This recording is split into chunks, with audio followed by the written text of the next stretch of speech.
మహాకామేశ్వరుణ్ణి ఆ స్థితిలో ఉంచాలంటే ఆ నవ్వు అలాగే ఉంటుంది.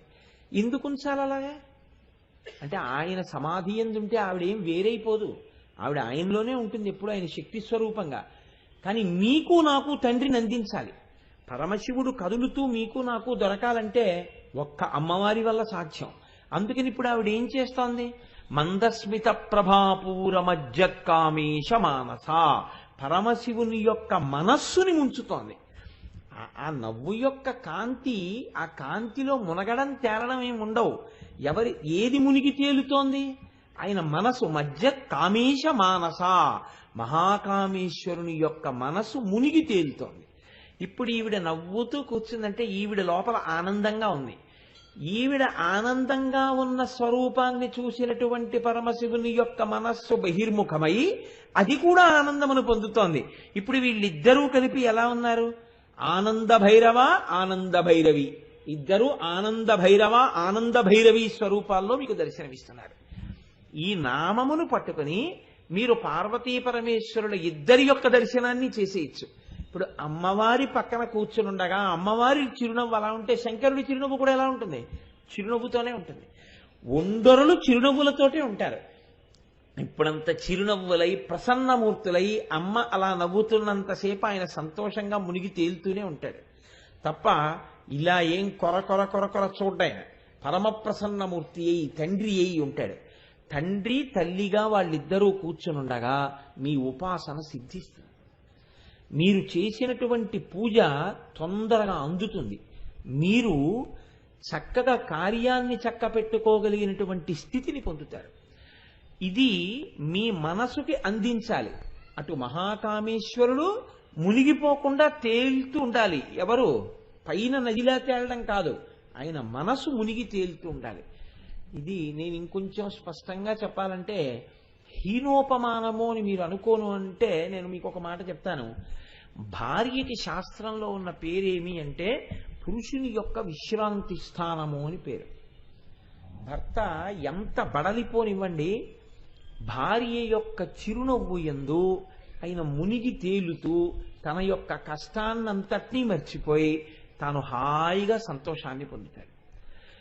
ఎన్ని కష్టాల్లో ఉన్న భర్తకైనా సంతోషాన్ని ఇవ్వగలిగినది ఎవరు? ఎవ్వరూ ఇవ్వలేరు, ఒక్క భార్యయే ఇవ్వగలదు. మీకు నేను ఒక్క ఉదాహరణ చెప్తాను. శ్రీరామాయణంలో తండ్రి పోయాడు, రాజ్యం పోయింది, అందరూ దూరం అయిపోయారు.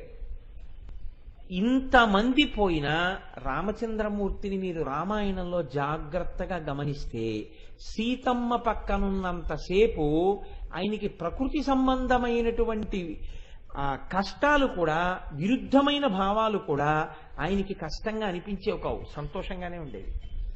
ఎందుకని అంటే సీతమ్మ పక్కనుంది. ఎన్ని కష్టాలలో రాముడున్నా ఆవిడ ఎప్పుడూ ఆ పుండు కెలకబడేటట్టుగా ఆవిడ ప్రవర్తించలేదు. ఆవిడ ఎంత ప్రసన్నంగా ఉండేదంటే, ఎంత సంతోషంగా చిరునవ్వులు పండిస్తూ ఉండేదంటే తనకి కష్టం ఉందా అని రాముడు మర్చిపోయాడు. మీరు చూడండి జాగ్రత్తగా రామాయణాన్ని. రాముడు అరణ్యవాసం చేశానన్నంత కష్టంతో ఎప్పుడు చేశాడంటే 1 సంవత్సరమే చేశాడు యథార్థానికి. ఎప్పుడు? సీతమ్మ పక్కన లేనప్పుడు. సీతమ్మ పక్కనున్న రాముడి అరణ్యవాసాన్ని మీరు చూడండి రామాయణంలో. అలవోకగా ఉంటుంది అరణ్యవాసం.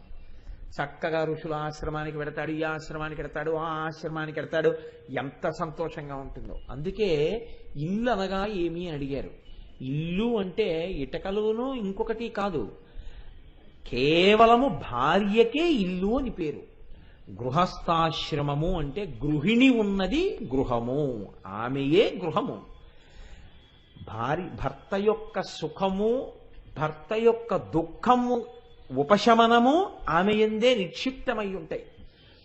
నిక్షిప్తమై ఉన్నప్పుడు ఇప్పుడు అమ్మవారు అలా ఉంటే తన భర్తని అలా ఉంచగలిగింది. శంకరుడి యొక్క మనస్సు మునిగి తేలేటట్టు చెయ్యగలిగింది. ఇది మీరు బాగా జ్ఞాపకం పెట్టుకోండి. బాధ్యత అని మీరు అనుకోకపోతే ఆడదానికి జన్మతః పొందినటువంటి వరం ఇది. భార్యాస్థానంలో ఎవరు కూర్చుంటారో వాళ్ళకొక్కరికే ఈశ్వరుని చేత ఇయ్యబడినటువంటి మహోత్కృష్టమైనటువంటి వరము. పురుషుడు ఇక్కడ తాను పొందలేకపోయినటువంటి సుఖాన్ని ఎక్కడైనా పొందాడనుకోండి, ఆయన అప్రతిష్ట పాలవుతాడు, ఆవిడ అప్రతిష్ట పాలవుతుంది. అది హద్దులు మీరితే 7 తరాలు నశించిపోతాయి. ఈయన ఇక్కడ అన్నం లేకపోతే ఇంకొక చోట అన్నం తిన్నాడు, ఇబ్బంది లేదు. ఇవాళ ఇక్కడ పలహారం లేదు, ఇంట్లో భార్య చేయలేకపోయింది, వేరొక చోట పలహారం చేశాడు, ఇబ్బంది లేదు. ఈయన ఇవాళ ఇక్కడ ఆయనకి ఏదో ఇంట్లో జరగవలసినటువంటి విధానంలో విషయం జరగలేదు, వేరొక చోటికి వెళ్ళి అక్కడ చేసుకున్నాడు. ఏదో కారణాంతరాల చేత ఇంట్లో చేయడానికి కుదరలేదు. ఒకటి ఓ దేవాలయంలోకో ఎక్కడికో వెళ్ళి కూర్చుని చేసుకున్నాడు, ఇబ్బంది రాలేదు. భార్య దగ్గర పొందవలసినటువంటి సుఖాన్ని, సంతోషాన్ని, విశ్రాంతిని, ఆనందాన్ని ఇక్కడ కాకుండా ఇంకొక చోట అనుభవిస్తున్నాడు. ఇప్పుడు ఇది ఇద్దరికీ పతనహేతు. ఎంతమందికి? ఇద్దరికి కాదు, మొత్తం సమాజానికే ప్రమాదకరం, చాలా ప్రమాదకరం. ఒక పురుషుడు వేరొక చోట విశ్రాంతి స్థానం పొందకూడదు. స్త్రీ తన వలన అలా పురుషుడికి విశ్రాంతి దొరకకుండా ఉండకూడదు. ఈయన వేరొక చోట పొంది ఆ ఆనందము నాకు అక్కడ దొరికిందన్నమాట ఆయన నోటి వెంట రాకూడదు. అలా వచ్చిందంటే మొత్తము సమాజమంతా ప్రశ్నార్థకమై కూర్చుంటుంది. అలా కాకూడదంటే అది భగవంతుడు ఏం చేశాడంటే, పురుషుడి యొక్క మనస్సు విశ్రాంతి పొందేటట్టుగా, అలా పక్కన ఉండేటట్టుగా ఆ స్థితిని భార్యాస్వరూపమునందు నిక్షేపించాడు. అది ఆశ్చర్యం అండి. అందుకే లోకంలో ఒక సామెత ఉంది, ఇదేంటి, ఎవడి భార్య వాడికి రంభ అని. అందుకే నాకు వేరొకరి ఇల్లాలు మహాలక్ష్మి, నాకు వేరొకరి ఇల్లాలు పార్వతీదేవి. కానీ నా ఇల్లాలు నా దగ్గరికి వచ్చేటప్పటికి నా శాంతి స్థానం, నా విశ్రాంతి స్థానం, నా సుఖస్థానం. నేను తెలిసి అన్నాడో తెలియకన్నాడో నాకు తెలియదు, కానీ మా ముత్యాల సత్యనారాయణ ఒకప్పుడు ఒక మాట అన్నాడు. వీడికి ఎంత శాస్త్రం తెలిసి అన్నాడు రా ఈ మాటని నేను ఆశ్చర్యపోయాను నిజంగా. నేను ఒకసారి ఒక ఊరు వెళ్ళాను, వెళితే ఏదో ఒక 5 రోజులు ఎంతో కొసరి డేట్లు ఇస్తుంటాను పై ఊళ్ళో, అంటే సెలవులు లేక. ఆ ఊళ్ళో ఉపన్యాసాలు అవుతుంటే ఊరి వాళ్ళు అన్నారు, మీరు ఎప్పుడూ మాకు 3 రోజులు 5 రోజులే ఇస్తున్నారు, కాకినాడ అయితే 40 రోజులు 50 రోజులు మీ ఇష్టం, వాళ్ళు అడగక్కర్లేదు ఎక్స్టెన్షన్లు, మీరే చెప్పేస్తుంటారు. వాళ్ళు చేసుకున్న పుణ్యం ఏమిటి, మేము చేసిన పాపం ఏమిటన్నారు. వాళ్లే పాపకర్మ ఎందుకో తెలుసా నన్ను భరిస్తున్నారు, మీరు పుణ్యాత్ములు 5 రోజుల్లో వదిలిపోతుంది అంటే. వాళ్ళన్నారు అక్కర్లేదు మాకు చెప్పండి అన్నారు. అంటే నేను అన్నాను, అక్కడ ఆఫీసు అవి ఇవి అన్నీ కుదరదండి, అక్కడ పైగా తను హాయిగా మీ ఆవిడని కూడా తీసుకురండి అన్నారు. మా ఆవిడ ఉద్యోగం చేస్తోందండి, అలా తీసుకురావడం కుదరదు, ఇద్దరికి సెలవులు దొరకాలని ఏదో అంటుంటే ఆయన అన్నాడు, మీకెందుకండి, మీకు ఇంట్లో ఎలా చేసి పెడతారో అంత బాగా చేసి పెడతాం మేము, అంత అన్ని మేము ఏర్పాట్లు చేస్తాం, ఒక్క 10 రోజులు మా ఊళ్ళో చెప్పండి అన్నాడు. అంటే నేనేం అనలేదు. మా ముత్యాల సత్యనారాయణ అన్నాడు, నువ్వు బంగారం కరిగించి నీళ్లల్లో పోసి మా గురువు గారికి పడితే వచ్చే బలం కన్నా మా అమ్మగారి చేత్తో ఇచ్చిన గుక్కెడి నీళ్లు మా గురువు గారికి బలం అన్నాడు. నేను తెల్లబోయాను, హరి సత్యనారాయణ ఎంత పెరిగిపోయావయ్యా నువ్వు అని. అంటే నేను ఎందుకు అంటే మా ఆవిడ్ని పొగిడాడని నేను సంతోషపడిపోయాను అనుకోకండి. ఒక భార్య స్థానాన్ని అతను నాడి పసిగట్టాడు. ఓ ఎంత పోషకాహారం పెట్టారన్నది కాదు, గురువు గారి యొక్క విశ్రాంతి స్థానము. నాకే కాదండి, ఎవ్వరికైనా లోకంలో అలా ఉండడం మర్యాద, అదే మర్యాద లోకంలో. భార్యయే విశ్రాంతి స్థానముగా ఉండడం పురుషుడికి మర్యాద. పురుషుడు తన వద్ద మాత్రమే విశ్రాంతి తీసుకోగలగడం భార్యకి పరమ సత్కారం. భార్యాస్థానమునకు అంతకు మించిన సత్కారం లేదు, పురుషుడికి ఇంతకన్నా మర్యాద లేదు. ఇవి 2 మారాయి అనుకోండి ఎక్కడైనా, అది పరమ ప్రమాదహేతువు. అందుకే ఈ స్థాన బలాన్ని ఏ కారణము చేత వేరొక చోట పెట్టే ప్రయత్నం ఎప్పుడూ చేయకూడదు. ఈ స్థానబలం ఆ స్థానబలమే. నువ్వు మా అమ్మాయి లాంటి దానివి అనో తప్పులేదు, మా కోడల్లాంటి దానివనో తప్పులేదు, నా చెల్లెల్లాంటి దానివనో తప్పులేదు, నా అక్క లాంటి దానివనో తప్పులేదు. ఇంకొక మాట నోటి వెంట ఎప్పుడూ ఉండకూడదు, మనసులో ఆలోచన ఉండకూడదు. ఆ స్థానం ఒక్కసారి జీవితంలో అంతే. ఒక్కరికి ఇస్తారు, ఆ ఒక్కరి అంతే. ఒకవేళ ఎంత విచిత్రంగా ఉంటుందంటే ఈ స్థానాలు శాశ్వతాలా, కాలగతిలో జారిపోతాయి, స్మృతుల చేత బతుకుతారు. మీకు నేను ఒక ఉదాహరణ చూపిస్తాను. అంటే ఇప్పుడు అవకాశం లేదు కాబట్టి నేను దాని జోలికి వెళ్ళను. కానీ మీరు కాళిదాసకృత మేఘ సందేశం చదివితే ఓహ్ ఇలా ఉంటుందా దాంపత్యం అంటే అని కన్నులు చెమరుస్తాయి. ఎంత గొప్ప రచన చేశాడో మహానుభావుడు కాళిదాసు. మేఘ సందేశం ప్రారంభం చేస్తూనేనండి అత్యద్భుతమైన శ్లోకంతో మొదలుపెట్టేశాడు ఆయన. ఆయన యక్షుడు, భార్యావియోగాన్ని పొందాడు సరిగ్గా నౌకరీ చేయనందుకు. భార్య ఎక్కడో ఉంది, తాను ఇక్కడున్నాడు. ఎందుకు ఏడిచాడో తెలుసా? అయ్యో భార్య అక్కడ ఉండిపోయింది, నేను ఇక్కడ ఉండిపోయానని ఏడుస్తున్నాడు. ఏడుస్తూ ఒక మేఘాన్ని చూశాడు. చూసి సందేశం పెట్టగలమని మేఘాన్ని అడుగుతున్నాడు.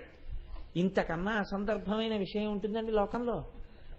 మేఘం అంటే ఏమిటి?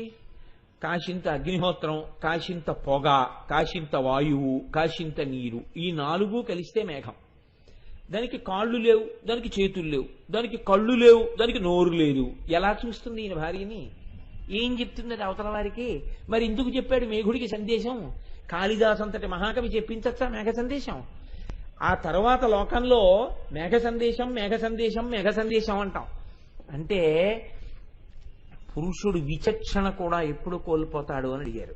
అడిగితే తన భార్య స్మృతి జ్ఞాపకంలోకి వస్తే, ఆవిడ జ్ఞాపకంలోకి వస్తే వీరిని మనం అడగడానికి ఎలా కుదురుతుంది, ఈయన ఎలా చెప్తాడని కూడా చూసుకోట చెప్పేసుకున్నాడు అంతే. మేఘానికి ఒక్కటే తెలుసు, మేఘం ఇలా వెడుతుంది కాబట్టి మా ఆవిడ కనపడుతుంది అనుకున్నాడు అంతే. అదిరా విశ్రాంతి స్థానం అంటే, ఆ తలపు యందు విశ్రాంతి ఉంది అన్నారంతే. ఇది నీ జీవితంలోకి అన్వయం చేసుకోవాలి ఈ నామాన్ని అని నేనంటే నేనేం దోషం చేయట్లేదు అని నేను అనుకుంటున్నాను. ఎందుకని అంటే ఈ మాట చెప్పడంలో తప్పు ఎక్కడుంది? సనాతన ధర్మమునందు అంతర్భాగం. అందుకే 1000 పడగలు అని విశ్వనాథ సత్యనారాయణ గారు నవల రాసి గుండెలు బాదుకున్నారు. 999 పడగలు చితికిపోయాయి సనాతన ధర్మానికి. ఒక్క పడగే మిగిలింది, కళ్యాణ సంస్కృతి. కేవలం వైవాహిక ధర్మం ఒక్కటే మిగిలింది. భార్య యందు భర్తకు అనురాగం, భర్త యందు భార్యకు అనురాగం, ఇద్దరూ కలిసి జీవితాంతం ఒకరికొరకొకరు బతకడం, ఇది మాత్రమే తెలుసు. ఈ పడగ కూడా చితికిపోనివ్వకండి అని ఏడిచాడు ఆయన. దీని మీదకి పాశ్చాత్య ప్రభావం తేకండి అని ఏడిచాడు. కానీ మనం ఏం చేస్తున్నామంటే అప్పుడే ఈ పడగ మీద రాళ్లు పెట్టి కొట్టడం ప్రారంభం చేసేసాం మనం. అప్పుడే దెబ్బలు తగలడం మొదలు అయిపోయింది. అందులో మొదటి కర్ర దెబ్బ ఆ పడగ మీద ఎక్కడ తగిలింది అంటే, ఈనాడు ఈ జాతికి వ్యాలంటైన్స్ డే అలవాటైందో ఆనాడే ప్రారంభమైంది కర్ర దెబ్బ. సరే ఇప్పుడు నేను దాని జోలికి వెళ్ళను. కాబట్టి చూడండి, మందస్మిత ప్రభాపూర మజ్జత్కామేశ మానస. అది కేవలం నవ్వు అనుకుంటున్నావేమో, అది నవ్వు కాదు. ఆ నవ్వుకొక కాంతి ఉంది. ఎవరికి తెలుసా కాంతి? ఒక్క మహాకామేశ్వరుడికి తెలుసు. ఏ భార్య చిరునవ్వులోని కాంతి చేత ఉపశాంతి పొందుతున్న భర్తకి ఆ కాంతి తెలుసు అంతే. మనకెలా కనపడాలి ఆ నవ్వులో కాంతి? బిడ్డలుగా కనపడాలి. మనం బిడ్డలమై అమ్మవంక చూసినప్పుడు ఉండేటటువంటి చిరునవ్వు కాంతి మనకి శ్రీరామరక్ష కావాలి. అది మహాకామేశ్వరుణ్ణి తెచ్చి మనకి పక్కన కూర్చోపెట్టింది. అంత గొప్ప చిరునవ్వు. అమ్మవారి చిరునవ్వుతో పోలిక వెయ్యడం ఎవ్వరికీ కుదరదు. అందుకే అమ్మవారు నవ్వుతున్నటువంటి ఆ చిన్ని చిరునవ్వు వంక చూశాడండి మహానుభావుడు మూకశంకర్ల వారు. 100 శ్లోకములు పడిపోయాయనికి. మందస్మిత శతకము అని 100 శ్లోకాలు అమ్మవారి చిన్న చిరునవ్వు చూస్తూ చెప్పారు ఆయన. అంటే నేనైతే అంటాను, ఆవిడ చిరునవ్వుని ఆవిడ బిడ్డడిగా తాగేశారు మూకశంకర్లు. తాగేసి అనుభవించారు.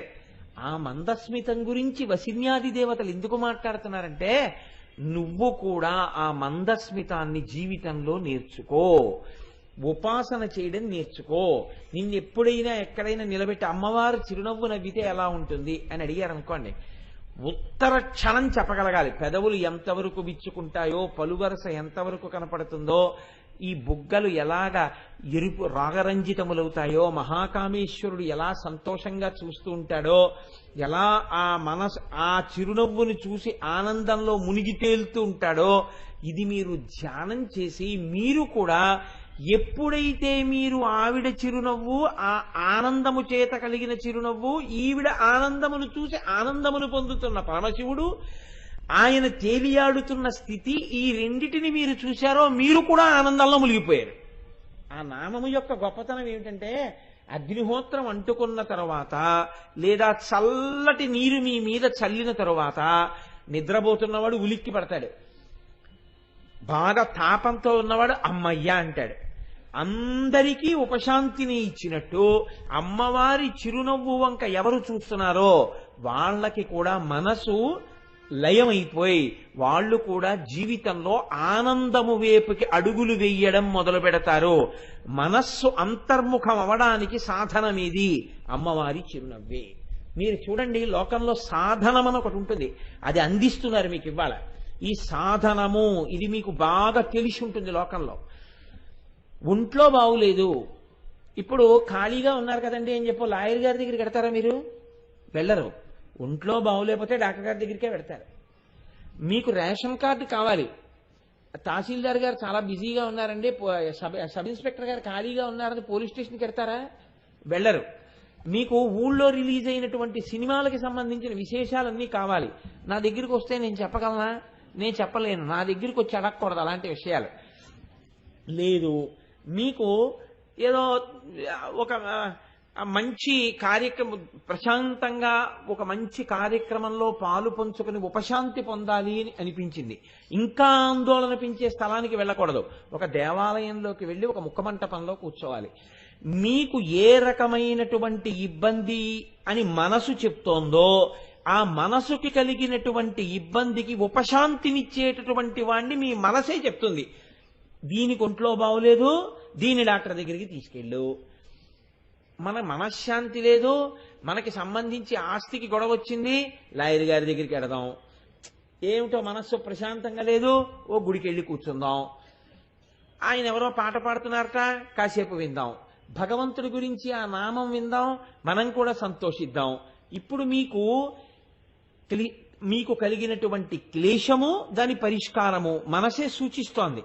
మీ మనసు సూచించలేనిది జీవితంలో ఒక్కటే, బాగా గుర్తుపెట్టుకోండి. మీ మనసుకి ఏం తెలుసు? ముందుకి నడవడం తెలుసు, మీ మనస్సుకి వెనక్కి నడవడం తెలియదు. ఇది బాగా జ్ఞాపకం పెట్టుకోవలసిన అంశం సుమండి. మిగిలిన వాటివి ఎలా ఉన్నా పెద్ద బాధ ఏం లేదు, ఇది బాగా గుర్తుండాలి. మనసుకి తనంత తానుగా తెలుసున్నదొక్కటే, ముందుకే నడుస్తుంది. ఎలా నడుస్తుందంటారేమో, నేను ఇలా చూస్తున్నాను అనుకోండి, అది వెంటనే ఏం చేస్తుందంటే ఈ కళ్ళుని ఆధారం చేసుకుని మనస్సు ఇంకో చోటుకి వెళ్ళిపోయి అది ఏమిటి, ఆ బోర్డు ఏదో పెట్టారు ఏమిటంటా ఉంటుంది, శరీరం ఆగుతుంది. ఇప్పుడు ఈ కళ్ళు చూస్తాయి, కళ్ళు చూస్తుంటే నోరు చదువుతుంది, చదివిన దాన్ని మనసు గ్రహిస్తుంది. గ్రహించిన తర్వాత ఈ మనసు ఏం చేస్తుందో తెలుసా అండి? సంకల్ప వికల్ప సంఘాతం. అయితే ఒక పెద్ద ఇది పెడుతున్నారనమాట, ఏదో వస్తువులన్నీ అమ్మేటటువంటి ఒక పెద్ద ఎగ్జిబిషన్ ఒకటి పెడుతున్నారా. మనం కూడా వెళ్తే ఎలా ఉంటుంది?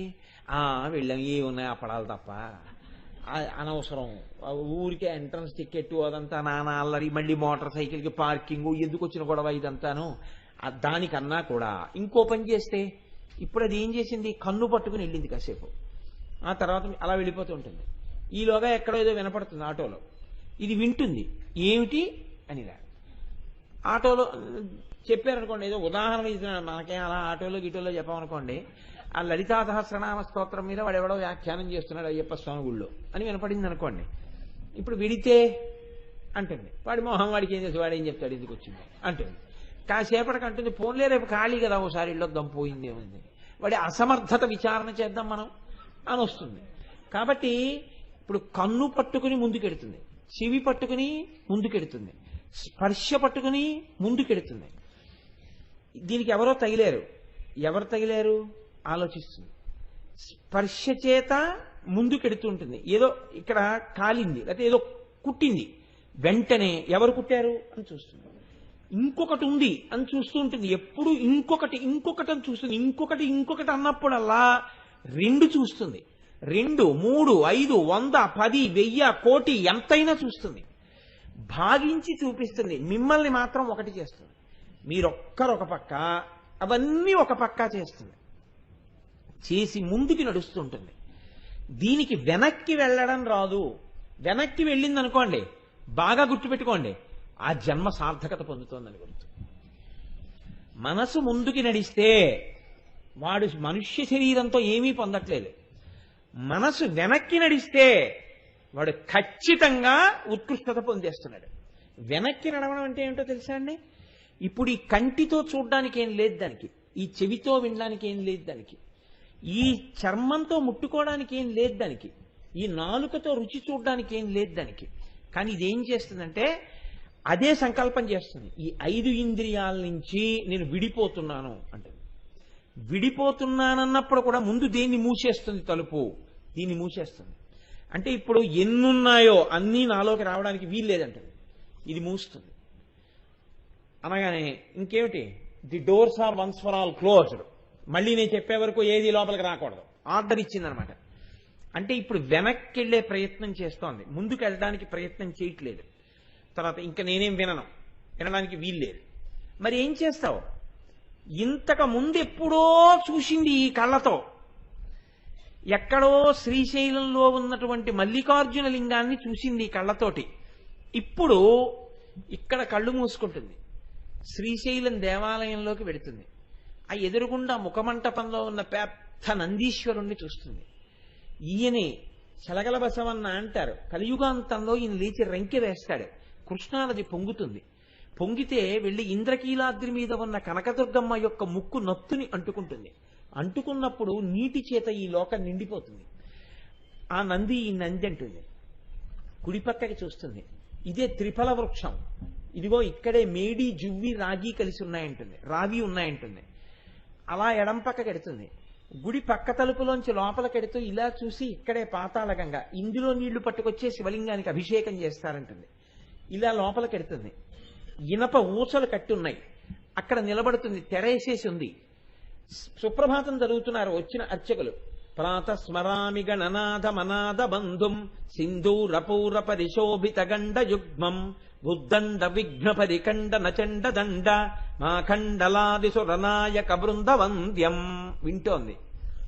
పంచ కట్టుకుని ఆయన ఇలా ఉత్తరీయం వేసుకుని ఒక 6 నిలబడి చదువుతున్నారు. వాళ్ళ మెళ్లల్లో పెద్ద పెద్ద లింగకాయలున్నాయి. అవన్నీ చూస్తోంది. చూసి తెర తీశారు. ముందెవ్వరూ చూడకండి, నంది చూడాలి అంటున్నారు. ఇలా వెనక్కి వంగింది. ఇప్పుడు చూడాలి. ఇలా ముందుకి వంగి నంది శృంగములలోంచి చూశాడు.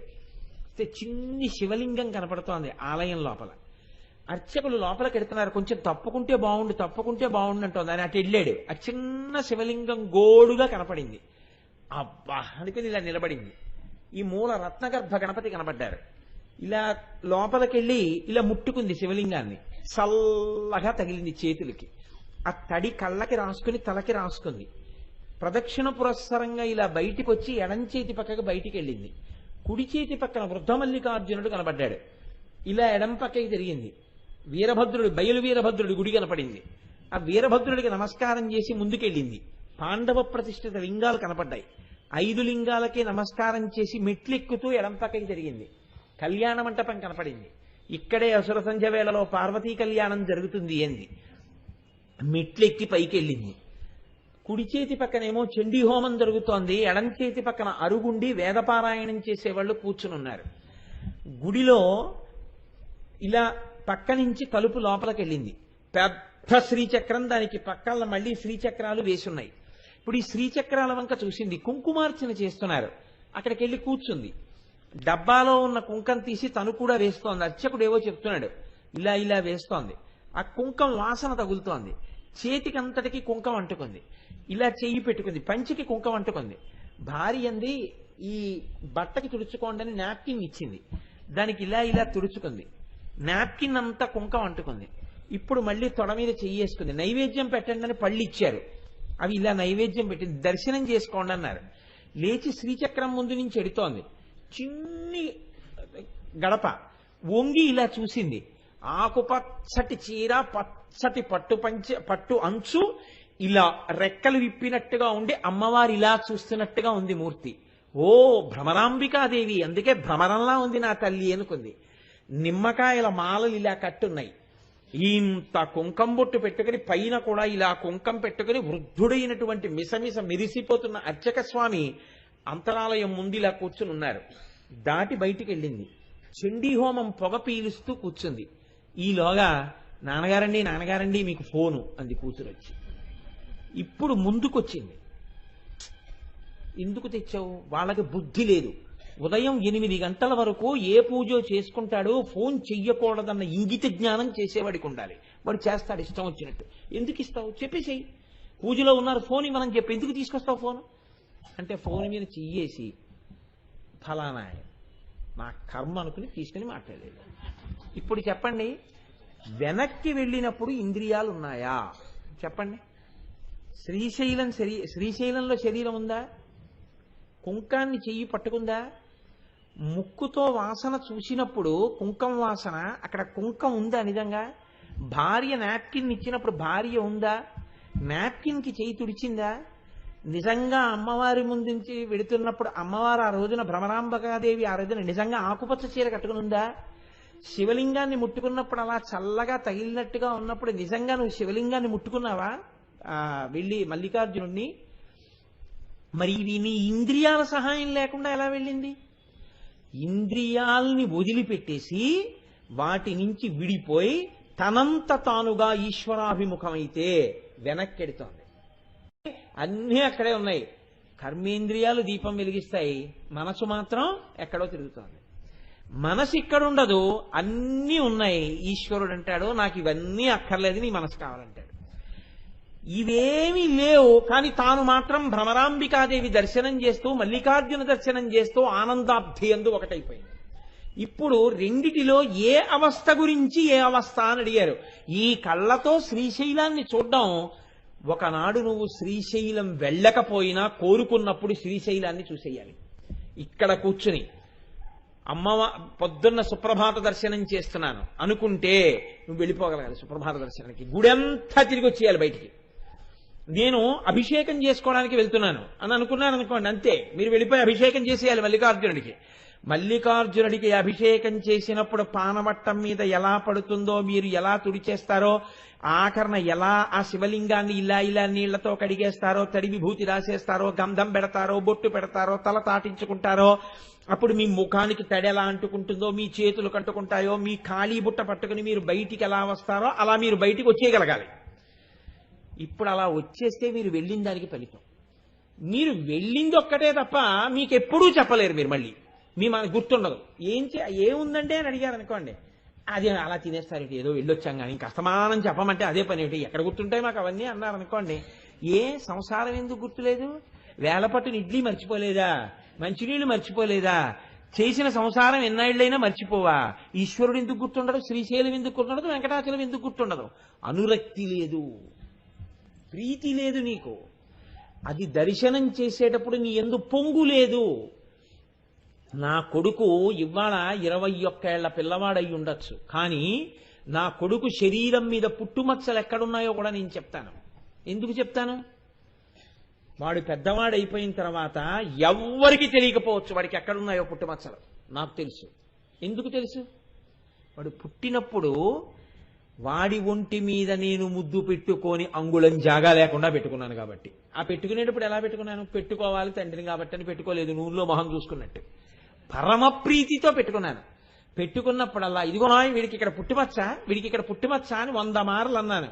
అందుకే నా కొడుకు ఒంటి మీద ఎక్కడో ఉన్న ఇంత పుట్టుమచ్చ నాకు జ్ఞాపకమే. నీకు శ్రీశైలంలో ఉన్న ఒక్క దేవాలయం నీకెందుకు జ్ఞాపకం ఉండట్లేదు? అంటే మిమ్మల్ని కాదండో, మీరు యావత్ భారతం చెప్తారు, మీరు ప్రాజ్ఞులు, పరమభక్తులు. నేను మీ జోలికి రావట్లేదు, మిమ్మల్ని అంటలేదు. ఎప్పుడైనా ఇలా అంటే నాకెందుకు జ్ఞాపకం ఉండదు చూసిన దేవాలయం అంటే? విస్మరణము.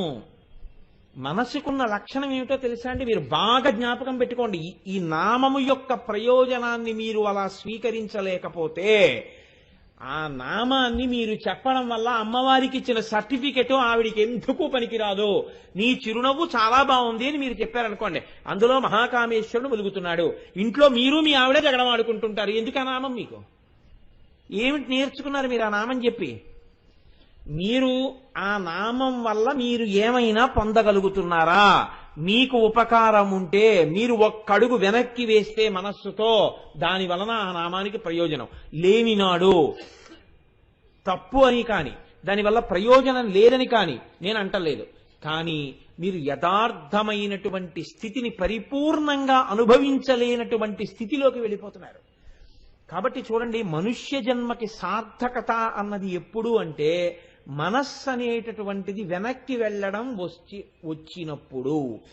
మనసు వెనక్కి వెళ్ళడం అనేది ఎలా ఉంటుందో తెలుసా అండి? మీరు బాగా జ్ఞాపకం పెట్టుకోండి. రామకృష్ణ పరమహంస మాటల్లో అయితే నల్లమందు నేర్చుకున్న నెమలి లాంటిది. ఒక నెమలి తిరుగుతుండేది. పరమహంస ఏం చేశారంటే, ఒక రోజు సాయంకాలం 4 గంటలకు అక్కడ కాస్త నల్లమందు గుళిక వేశారు. అది ముందు అని వెళ్ళిపోయింది. మళ్ళీ ఇలా ఇలా ఇలా ఇలా తిరిగి వచ్చి చూసింది. ఆ నల్ల మందు తింది 4ంటికి. అది మర్నాడు 2ంటికి మళ్ళీ వచ్చి అలా కూర్చుంది. ఎందుకని? దానికి ఆ నల్లమందు కావాలి. ఇప్పుడు అది అన్ని వాసన చూస్తోంది. దేనికోసమో తెలుసా? ఆ నల్లమందు వాసన కోసం. వెయ్యలేదు పరమహంస. ఇలా వేశారు, అది అక్కడెక్కడ ఉంది, వాసన తగిలింది, పరుగు పరుగును వచ్చి నల్లమందు మింగేసింది. ఎందుకని? ఆ నల్లమందు మింగేసినప్పుడు ఉండేటటువంటి ఉన్మత్తత కోసం. మీ మనసు వెనక్కి వెళ్ళినప్పుడు ఉండేటటువంటి ఆనందానికి మీరు ఒకసారి అలవాటు పడిపోతే ఆ ధ్యానాన్ని మీ మనసు కోరుకుంటుంది. ఇవన్నీ వద్దు, ఏకాంతం ఉంటే బాగుండు, ఏకాంతం ఉంటే బాగుండు, ఎందుకు వచ్చిన గోల అంటుంది. ఎప్పుడూ అలా సంఘం సంఘం సంఘం, కలిసి ఉందాం, ఇంకా తిరుగుదాం అన్న నాళ్ళు వాడు ఒక్క స్థాయిలోనే నిలబడిపోయాడు. వాడు ఏకాంతం కూడా జీవితంలో కోరుకుంటున్నాడు. అయ్యా నన్ను ఏకాంతంగా వదిలేయండి అని ఏడుస్తున్నాడు అనుకోండి, అది నల్లమందుకు అలవాటు పడ్డ నెమలి. అది ధ్యానాన్ని అడుగుతోంది, అది వెనక్కి వెళ్ళడాన్ని కోరుకుంటోంది. అదే మనుష్య జన్మ యొక్క పరమ ప్రయోజనము. ఎందుకని? మీకు అన్ని వేళలా ఇంద్రియములు ఉపకారం చెయ్యగలిగిన స్థితిలో ఉండవు. నా కళ్ళే కానీ ఇవాల్టి రోజున ఈ పాటి కళ్ళజోడు ఉంటే నేను ఇలా చూస్తే వెంకటేశ్వర స్వామిని ఆపాదమస్తకం నేను వెంకటాచలంలో చూడగలుగుతున్నాను. ఒక్క 4 సంవత్సరాల క్రితం వరకు నాకు ఈ కళ్ళజోడు అవసరం లేకుండా ఎంత దూరంలో ఉన్నదాన్నైనా నిశ్చితంగా చూసి మనసు మీద ముద్ర వేసుకోగలిగాను. 4 సంవత్సరాల తర్వాత నా జీవితంలో ఒక లోటు వచ్చింది. ఏమిటా లోటు? ఇప్పుడు ఈ ఇంద్రియం అలా చూడలేదు.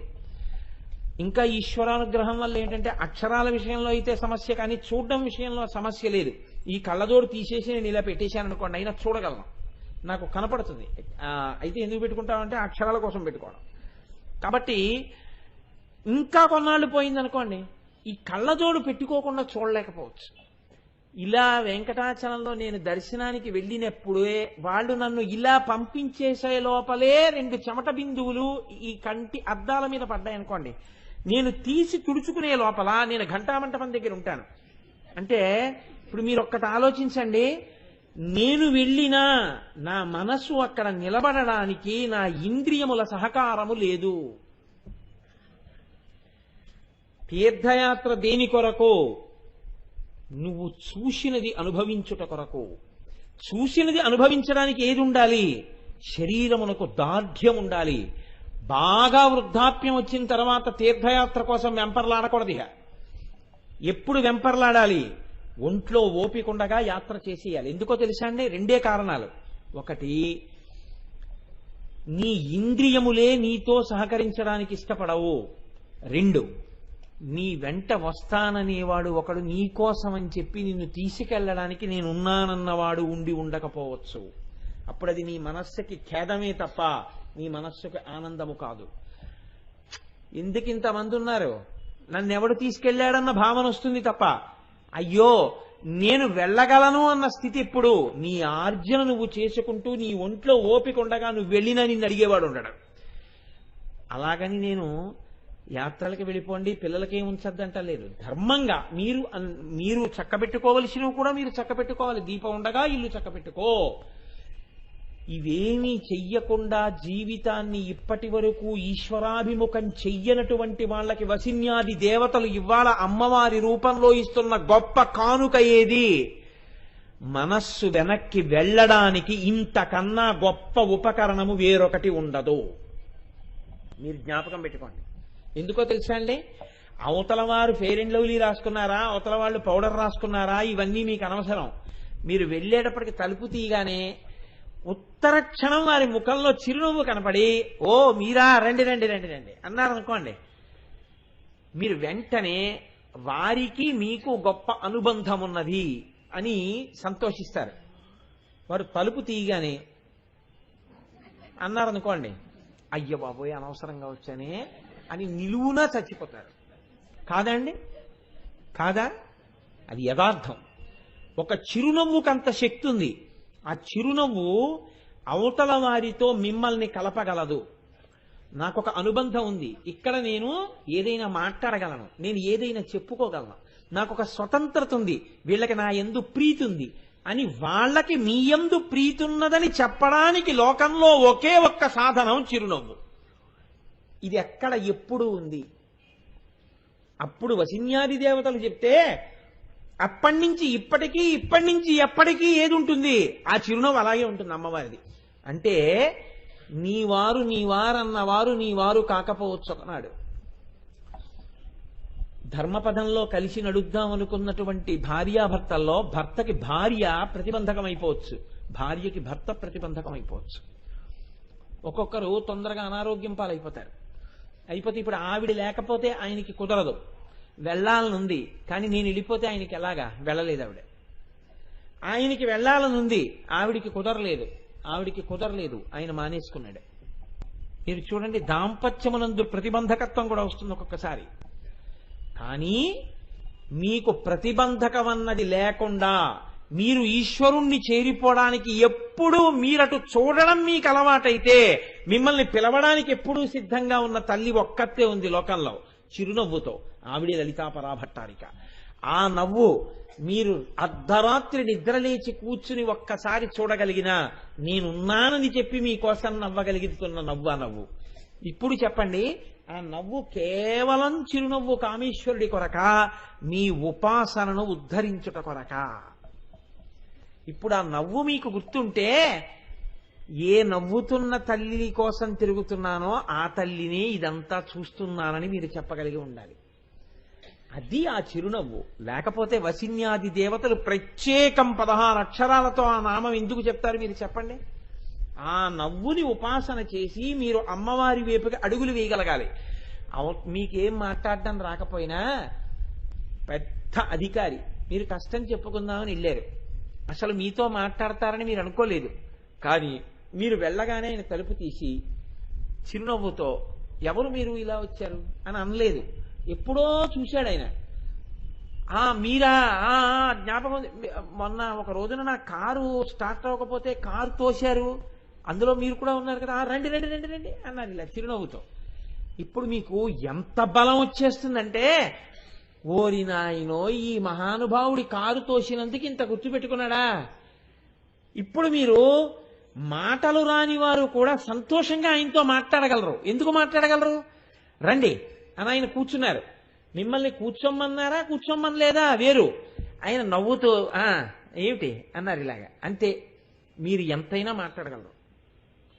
ఆయన అసలు గుర్తుపట్టనట్టు అన్నాడు. ఎంత మాట్లాడగలిగిన వాడు ఎంత తొందరగా ఏం మాట్లాడితే ఏం వస్తుందో అని భయపడిపోతాడు. మాట్లాడదాం అనుకున్నవాడు మాట్లాడలేడు. ఇప్పుడు చెప్పండి, ఎప్పుడూ చిరునవ్వు నవ్వుతూ ఉన్న ఆవిడ ఒకతుంది. ఆవిడ ఆ చిరునవ్వుతో మీకు ప్రయోజనమే చేస్తోంది. ఇది పరమశివుణ్ణి తెచ్చి ఆవిడ పక్కన కూర్చోబెట్టి మీకోసమే కూర్చోబెట్టింది. అది మధ్య కామేశ మనస. ఆవిడ కామేశ్వరుణ్ణి తెచ్చి కూర్చోబెట్టింది మన కోసమే. ఇప్పుడు మన కోసం నవ్వుతూ ఎప్పుడూ తలుపు తీసే తల్లి ఒక ఆవిడుంటే, ఆవిడ కోసం చూడకుండా నిన్ను చూసి ముఖం చిట్లించుకునే వాళ్ళందరి ఇల్లు చుట్టూ ఎందుకు తిరుగుతావు? నువ్వు ఎందుకు తిరుగుతావు అనవసరంగా? ఎందుకు మాట్లాడతావు వాళ్ళందరితోటి? హాయిగా నీ కోసం నవ్వుతూ కూర్చున్న తల్లిని ఎందుకు మనసుతో ఒక్కడుగు వెనక్కి వేయలేకపోతున్నావు? ఎప్పుడు ముందడుగు వేసి వాళ్ళు నన్ను పలకరించలేదు, వీళ్ళు పలకరించలేదు, వీళ్ళు దెబ్బలాడారు, వాళ్ళు దెబ్బలాడారు, వాళ్ళు రావద్దన్నారు, వీళ్ళు రావద్దన్నారు అని ఎందుకు ఏడుస్తావు? నువ్వు ఒక్క అడుగు వెనక్కేస్తే నిన్న ఆవిడ రమ్మని లేదు, నువ్వు గుడికి రా అని ఆవిడ అడగలేదు. ఇక్కడ ఉన్నవాడు ఇక్కడ కూర్చుని ఇలా మూసుకుని ఒక్క అడుగు వెనక్కి ఇక్కడే ఇచ్చేస్తాను నీకు దర్శనం అంది. నీవారసూకభత్తన్వి పీతాభాస్వత్యనూపమా, ఇక్కడే ఇస్తా దర్శనం అంది. వెనక్కడుగి మిగిలిన వాళ్ళు నువ్వు నడిచి వాళ్ళ ఇంటికెడితే అవమానించారు. ఆవిడ ఆర్తితో నువ్వు అశౌచంతో ఉన్నా సరే ప్రేమతో వెనక్కి చూస్తే చిరునవ్వు నవ్వుతూ చెయ్యిచ్చి పుచ్చుకుంటోంది. ఆ నవ్వు నీకోసం, అదొక్కటే నువ్వు జీవితంలో వదిలిపెట్టావు. నీ కోసం ఉన్న తల్లిని వదిలేశావు. నిన్ను అవసరాన్ని బట్టి వాడుకునేటటువంటి వాళ్ళందరూ నా వాళ్ళని వెంపర్లాడి తిరుగుతున్నావు. ఇంత కృతకమైన సంబంధాలు లోకంలో ఎక్కడా ఉండవు. నీరాహార నివిష్ట పాంధుల క్రియం సంసార సంచారుల్ ఒత్తురు కూడి విత్తురు సదా సంగంబులేదొక్కచో శూరుల్పోయడి త్రోవపోజనుభవత్సూ నుండు తల్లి తద్వియోగమునకు దుఃఖింపనీకేటికిందంటారు పోతన గారు. అందరూ చలివేంద్రం దగ్గర కలుసుకుని నీళ్లు తాగి విడిపోయేవాళ్ళు విడిపోయినట్టుగా విడిపోయేవాళ్లే లోకంలో.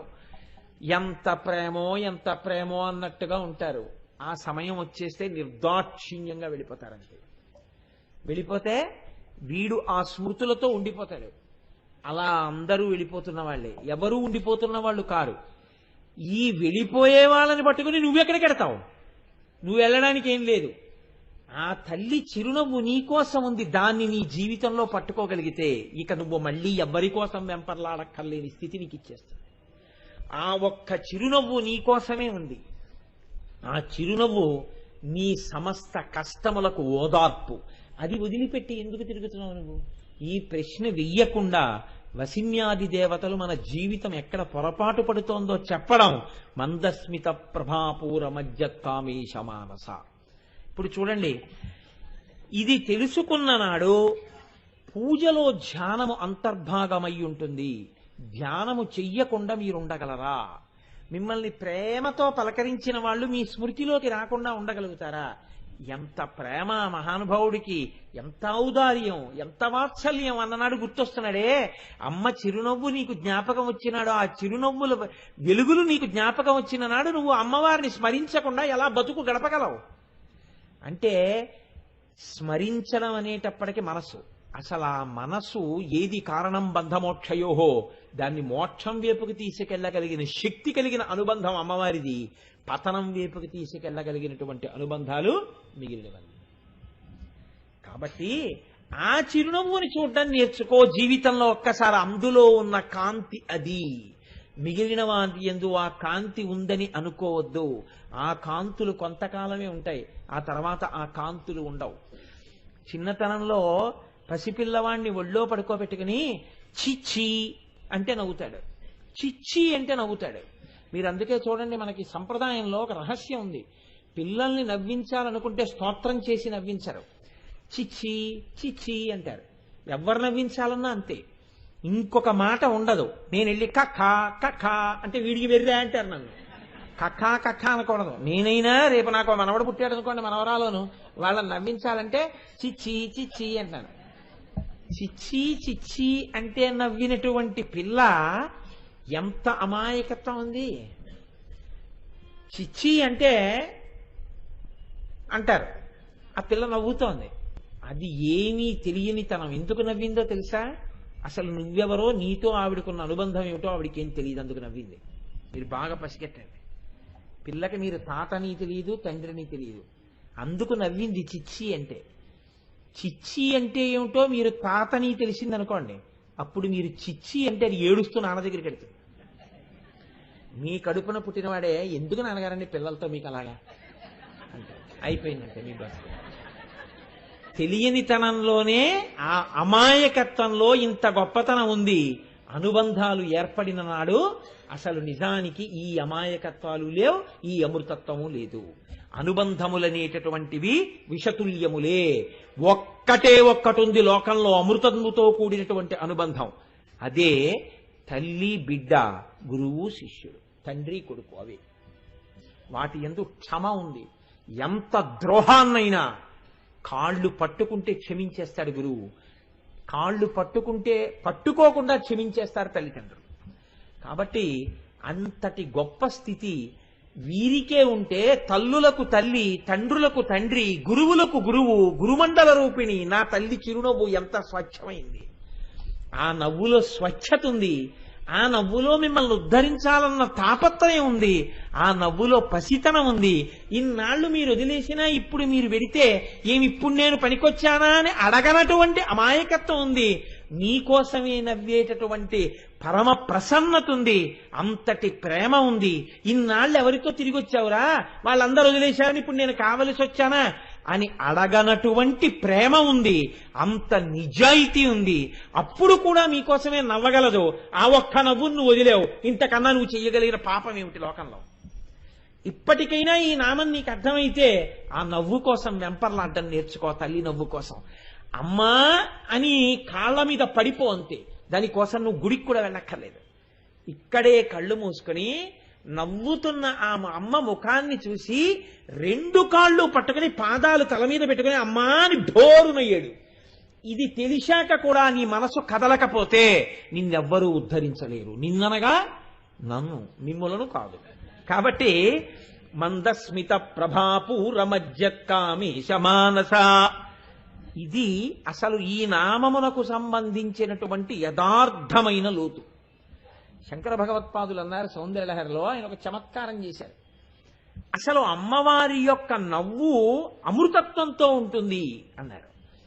ఈ వెయ్యడం వెనకాతల శంకరాచార్యులు వారి హృదయం పట్టుకునే ప్రయత్నం చేయాలి. మీరు చమత్కారం కోసం ఆ శ్లోకం వినకూడదు. లోకంలో నవ్వులు అనేక రకంగా ఉంటాయి. మీ దగ్గర పని చేయించుకోవడానికి వచ్చినప్పుడు నవ్వుతారు. ఎలా నవ్వుతారో తెలుసా అండి? చాలా ప్రేమ ఉన్నట్టు నవ్వుతారు. మీరు ఒక్కసారి కేకలేయండి, రేపు కూడా మీకు వచ్చి అలాగే నమస్కారం చేసి రేపు కూడా వచ్చి మీ దగ్గర అలాగే నిలబడ్డారు అనుకోండి, మీరు నమ్మచ్చు. మీరు ఇవాళ దెబ్బలాడితే 2-3 రోజులు కనపడలేదు అనుకోండి, ఒక్కనాటికి నమ్మక్కర్లేదు. ఎందుకని అంటే దూరమే పెడుతూ ఉంటాడు పొగిడినంతసేపే.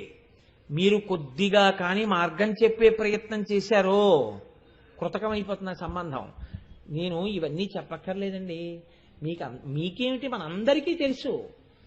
మా అమ్మే మా నాన్నే అన్నంతసేపే.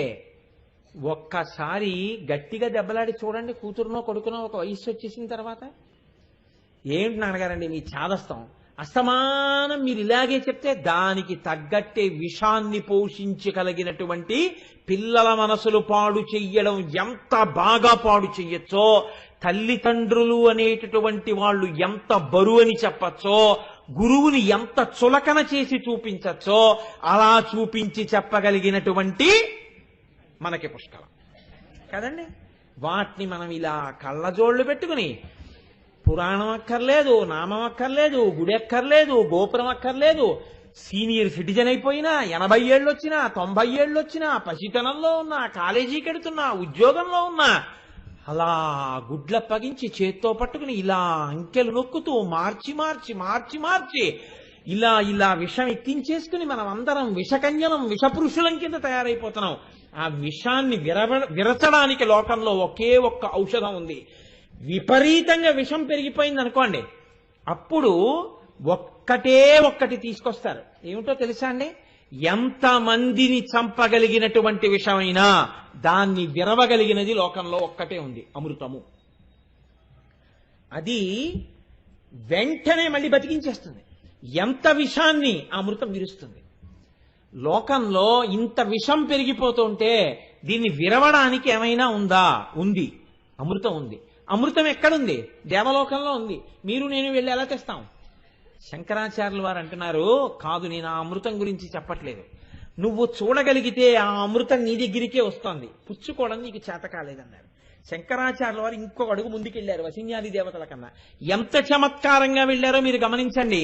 పైకి శ్లోకంలో చూస్తే మీకు దొరకదు, అది మీరు ఆంతర వివేచనం చేస్తేనే మీకు దొరుకుతుంది. శంకర్లు అన్నారు, స్మిత జ్యోత్స్నాజాలం తవ వదన చంద్రస్య పిబతాం చకోరాణామాసీమతి రసతయా చించు జడిమా అతస్తే సీతాంశో అమృతరహరీ ఆమ్ల రుచయా దిశంతి స్వచ్ఛందం నిశ నిశిభృశం కాంచి కథియా అన్నారు. ఇందులో ఒక శంకర భగవత్పాదుల ప్రజ్ఞ అసాధారణం, మహానుభావుడిది. ప్రపంచంలో చెకోరములు అని ఒక పక్షులు ఉంటాయి. ఆ చెకోరములన్న పక్షులు అన్ని పక్షుల్లా ఏది పడితే అది తిని బతకవు. వాటికి ఒక అలవాటు ఉంటుంది. అవి చంద్రుడి నుంచి వచ్చేటటువంటి కిరణములను తింటాయి, అంటే వెన్నెల తింటాయి. ఇప్పుడు మీరు కొంచెం జాగ్రత్తగా గమనించండి. ఆహారం కావాలి అంటే నేను ప్రయత్నం చేసుకుంటాను ఆహారం కోసం. నాకు అన్నం కావాలనుకోండి, నేను అన్నం తినాలి అంటే నేను ఉద్యోగం చేసుకుంటాను. నేను ఒక ఉద్యోగం చేసుకుని వాళ్ళు నెలకేదో నాకు కొంత సొమ్ము ఇస్తారు. దాంతో బియ్యం కొనుక్కుంటాను, కూరలు కొనుక్కుంటాను, పాలు కొనుక్కుంటాను, నా శరీరాన్ని పోషించుకుంటాను, నన్ను నమ్ముకున్న వాళ్ళ శరీరాలు పోషిస్తాను. ఇది ఆహారం కోసం నా వెంపర్లాట. ఈ వెంపర్లాటలో నా జీవితంలో ప్రధాన భాగం అంతా లుప్తం అయిపోతుంటుంది. మీరు చాలా జాగ్రత్తగా గమనించండి. జీవితంలో చాలా గొప్ప కాలం అంతా దేనికి పోతుందంటే కేవలం దీని సుఖము కోసమే పోతూ ఉంటుంది. మీరు 10 నుంచి సాయంకాలం 5:30 వరకు మీ మేధస్సు బాగా పనిచేసే సమయం. ఎందుకంటే సూర్యప్రకాశం ఉంటుంది, సూర్యుడి చేత బుద్ధి ప్రకాశిస్తుంది. ఈ సమయం అంతా మీకు కాస్త ఒంట్లో ఓపికొచ్చి మీరు ఒక చదువుకున్న దగ్గర నుంచి మీరు ఇంకా పనికిరారు అని తనమంత తాముగా వాళ్ళు పంపించేసే వయసు వచ్చేసేంత వరకు ఒక్క చోటికి వెళ్ళి జీతం తెచ్చుకోవడానికి ఆ సమయాన్ని వదిలిపెట్టేశారు మీరు. ఇప్పుడు వాళ్ళు పంపించేసిన తర్వాత నాకు ఒక మాట నిజంగా కదిపింది. మా ఆఫీస్లో బేగ్గర్ అని చెప్పి ఒక అసిస్టెంట్ మేనేజర్ ఒక ఆయన రిటైర్ అయ్యారు. రిటైర్ అయితే ఆయనకి ఏదో చిన్న పార్టీ ఇచ్చి మా వాళ్ళు ఆయన రెస్పాండ్ అవ్వమన్నారు. ఆయన అన్నారు, all through I am working in this department. I have joined Food Corporation of India in the year so and so, and I have rendered unblemished service in various capacities. All of a sudden today, the department has served me a notice stating that I have acquired the age of 60, which is suitable for superannuation, and asked me not to come to office from tomorrow onwards. So, if I come to office from tomorrow onwards, I feel agony that I don't find a seat to sit in it and discharge my duties. So, from tomorrow I am only a visitor, none else than that. నేను అదిరిపోయాను ఆ మాటలకి నిజంగా. ఆయన అన్నాడు, ఆంధ్రానువాదము, ఎప్పుడో నేను ఫలానా సంవత్సరంలో భారత ఆహార సంస్థలో ఒక ఉద్యోగిగా చేరాను. వివిధమైనటువంటి పదవులలో వివిధ హోదాలలో నేను ఇక్కడ ఉద్యోగం చేశాను. ప్రతిరోజు ఇక్కడికి వచ్చి పని చేయడం, 10 మందితో కలిసి ఉండడం నా జీవితంలో ఒక అలవాటుగా మారిపోయింది. అకస్మాత్తుగా ఇవాళ భారత ఆహార సంస్థ యొక్క యాజమాన్యం నాకు ఒక కాగితం ఇచ్చింది. నీకు 60 సంవత్సరాలు వచ్చాయి కాబట్టి నీ యొక్క ఆ సేవలు మా సంస్థకు అవసరం లేదు, నీవు పదవీ విరమణ చేయబడినట్టుగా ప్రకటింపబడింది, రేపటి నుంచి నువ్వు ఇక్కడికి రావక్కర్లేదని చెప్పారు. ఒకవేళ నేను అలవాటు కొద్దీ వచ్చినా నేను చూడ్డానికి నాకు కాగితాలు ఇవ్వరు, నేను చెయ్యవలసిన పని లేదు. నన్ను ఇక్కడికి వచ్చిన ఒక సందర్శకుడిగా ఒక కుర్చీలో కూర్చోబెడతారు. ఇది నా గుండెని బరువెక్కించింది. అయినా నేను అంగీకరించి తీరవలసిన సత్యం. నేను బరువు గుండెతో ఈ సత్యాన్ని అంగీకరించి నా పదవీ విరమణ చేస్తున్నాను. నాకింత సహకరించిన అధికారులకు నా కృతజ్ఞతలు. ఇది ఆంధ్రానువాదం. అంటే కాలగతిలో ఏమైపోయిందండి, అయిపోయింది టైం అంతా. నేను ఉలిక్కి పడ్డానండి ఆ లెక్చర్ విన్నప్పుడు. ఏమిటి మిగిలింది? జీపీఎఫ్ మిగిలింది, గ్రాట్యుటీ మిగిలింది, ఏదో కొంత పెన్షన్ మిగిలింది, దానికోసం చూస్తున్న వాళ్ళు మిగిలారు. నీకేం మిగిలింది? జర్జరీభూతమైన శరీరం మిగిలింది. ఈశ్వరోపాసన విషయంలో ఏమయ్యావు? అంటే ఎంత ఉలిక్కిపడి కనీసం ఉన్న సమయాన్నైనా జాగ్రత్త పెట్టుకోవాలో చూడండి. శంకర భగవత్పాదుల ప్రజ్ఞ ఎక్కడుందంటే ఆహారం కోసం తిరగడంలో నీవు నీ ప్రధానమైన దాన్ని వదిలిపెట్టేసుకుంటున్నావు అసలు మనుష్య జన్మలో. కానీ ఆహారము కోసము తిరగనవసరం లేకుండా కూర్చున్న చోటకు ఆహారం వస్తే తిని బతకగలిగిన స్వేచ్ఛాజీవులు అన్నీ కావు, ఒక్క పక్షియే చికోరము. ఎందుకని? అది ఎక్కడికి వెళ్ళదు, ఎక్కడుందో అక్కడే ఉంటుంది. ఎందుకని? చంద్రకిరణాలు అంతటా పడతాయి, పడినప్పుడు ఆ వెన్నెలు తింటుంది, అది వెన్నెలు తిని బతుకుతుంది. వెన్నెల తిని బతికేటటువంటి చికోరం ఎందుకు వెన్నెల తింటోందో తెలుసా అని అడిగారు శంకరాచార్యులు వారు. ఇప్పుడు మనం ఏమనాలి? దాని అదృష్టం అందుకు తింటోందండి, మా బతుకు ఇచ్చా, మేము ఎక్కడెక్కడికో తిరిగితే కానీ మాకు అన్నం దొరకదు, దానికో తిరగకుండా అన్నం దొరుకుతోంది కాబట్టి అది అదృష్టవంతురాలు అనాలి. శంకరాచార్యులు వారు అన్నారు కాదన్నారు. కాదు, పొరపాటు పడ్డావు. మరి ఏం జరిగింది? స్మితజ్యోత్స్నాజాలం తవ వదన చంద్రస్య పిబతాం చకోరాణామాసీత్ అతిరసతయా చించు జడిమా. అమ్మా, ఒకానొకప్పుడు ఈ చకోర పక్షులు ఒక పొరపాటు చేసాయి. ఏం పొరపాటు చేసాయి? రోజు చంద్రుడు వచ్చేటప్పటికి వాటికి కంచం దొరికినట్టు. కంచాలు ఎట్టేశారంటే పరిగెత్తుకు వచ్చేస్తుండే వాళ్ళని చిన్నతనంలో. ఇప్పటికీ పరిగెత్తుకు వచ్చేస్తున్నాం అనుకోండి, అబద్ధం ఎందుకు. అందుకని మనకి కంచం చూడగానే అన్నానికి వెళ్ళిపోయినట్టే వాటికి చంద్రబింబాన్ని చూసేటప్పటికి కంచాలు ఎట్టేసినట్టు.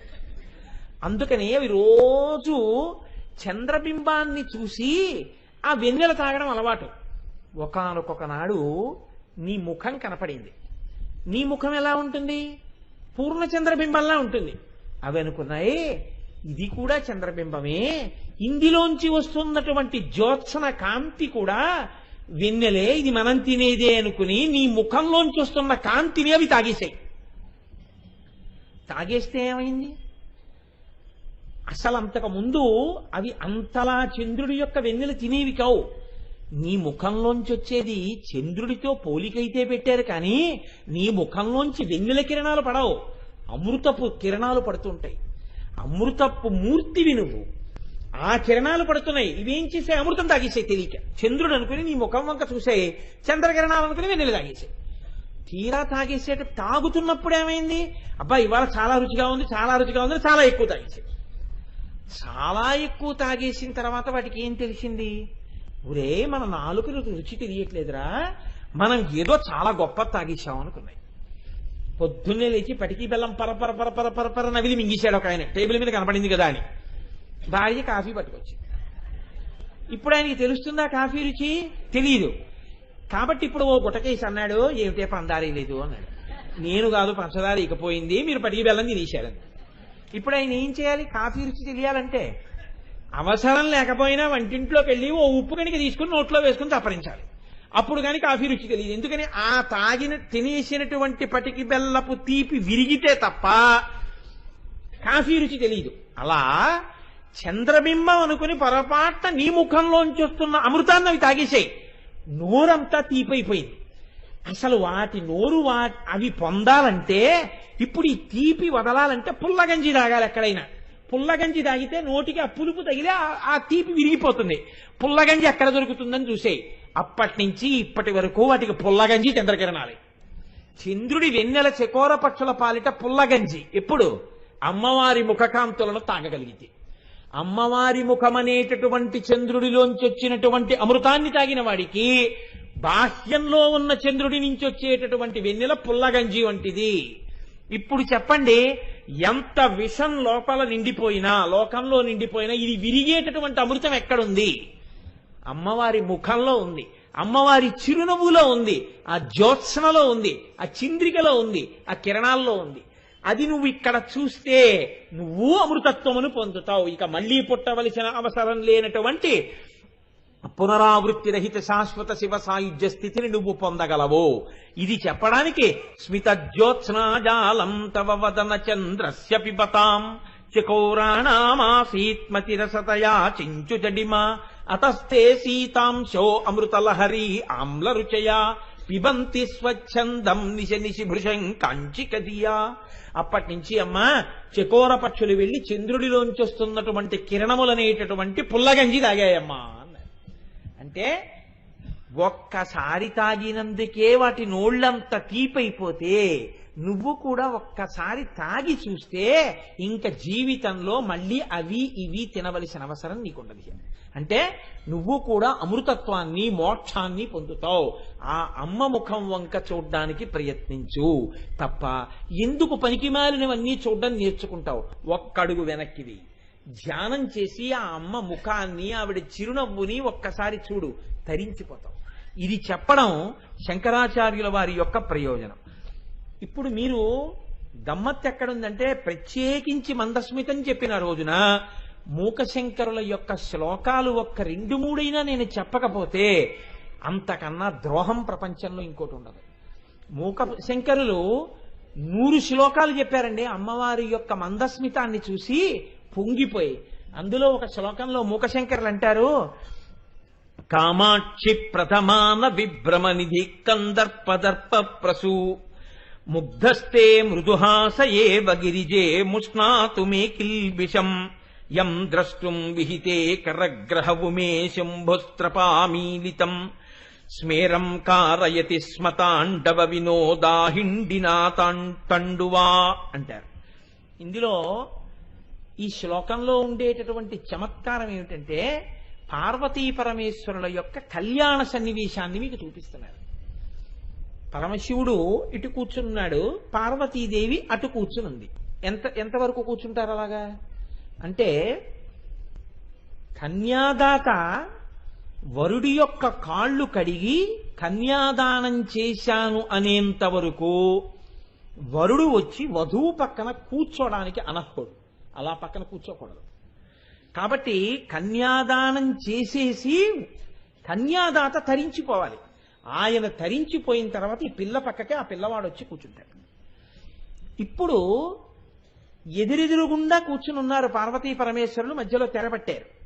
హిమవంతుడు కాళ్ళు కడిగేశాడు పరమశివుడివి, కన్యాదానం చేసేశాడు పార్వతీదేవి, అయిపోయింది. శంకరుడి తాపత్రయం ఏమిటి? పార్వతీదేవిని కళ్యాణం చేసేసుకోవడం కాదు, ఒక్కసారి నన్ను చూస్తే నవ్వుతుందే చిరునవ్వు, ఆ నవ్వు చూడాలి, ఇది తాపత్రయం. అందుకని వచ్చి పక్కన కూర్చుని ఇలా చూస్తున్నాడు, ఒక్కసారి నవ్వుతుందేమో అని. ఎదురుగుండా కూర్చున్నప్పుడు చూద్దామంటే తెరడ్డు, పక్కన వచ్చినప్పుడు చూద్దామంటే ఇలా చూస్తే బాగుండదు. సభలో బ్రహ్మాదుల దగ్గర నుంచి అందరూ ఉన్నారు. అందులో పార్వతీ కళ్యాణం పర్వతాల దగ్గర నుంచి, సముద్రాల దగ్గర నుంచి, నదుల దగ్గర నుంచి, మీరు శివమహాపురాణంలో విన్నారు కదా, బాగుండదు. కాబట్టి ఇప్పుడు ఇంత పరమశివుడికి ఏం కావలసి వచ్చింది? దొంగచూపు అవసరమైంది కదండి. నేను ఉన్న మాట చెప్పేయాలంటే దొంగచూపే అవసరమైంది. కాబట్టి ఇప్పుడు ఏం చేశాడు? ఏదో పనున్నట్టు ఆచమ్య అన్నారనుకోండి, ఇటువైపు పాత్ర ఉన్నా సరే ఆచమన పాత్ర ఇక్కడ ఉందని తెలుసున్నా ఇలా అని ఇలా చూద్దాం, నవ్వుతుందేమో చూద్దామని అటుంది అనేవాడు బ్రహ్మగారు. అప్పుడు ఇటు తిరిగి ఆచమ్యం అనుకుని ఇలా ఏదో ఆచమానం చేయాలి. మళ్ళీ ఏదో పని మీద ఏదో తిరిగి ఈ మంత్రం అయిపోయిందా అన్నట్టే ఇలా చూద్దాం అంటే అమ్మవారి వంక చూసి నవ్వుతుందేమో. ఓసారి నవ్వితే సంతోషం అనమాట ఆయనకి. ఆవిడేమిటి పెళ్లి కూతుర్ని, ఆవిడికి తెలియదేమిటి నేను ఎందుకు చూస్తున్నాడు?